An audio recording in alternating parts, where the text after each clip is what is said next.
Welcome. If you've been noticing location-based trends showing up on your X app feed and want to turn them off, you're in the right place.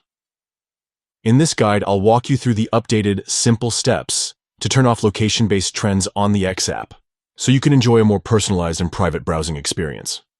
First, open the X app on your device. Once you're in, look for your profile icon, usually at the top corner of the screen, and tap it. This will open your profile menu. Next, scroll down and select Settings and Privacy. This section is where you manage your account and adjust your preferences. Now, tap on Privacy and Safety. This section handles all your privacy controls, including location settings. From there, find and tap on Location Information.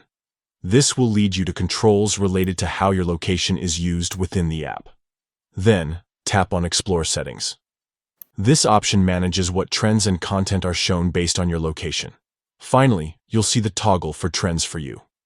Simply switch this off to stop seeing trends tailored to your location. By turning off this option, your trends will no longer be influenced by your geographic location, allowing you to explore a broader range of topics that matter to you without the local bias. That's it.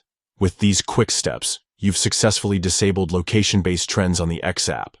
Take control of your feed and enjoy discovering content on your own terms anywhere in the world. Thanks for watching.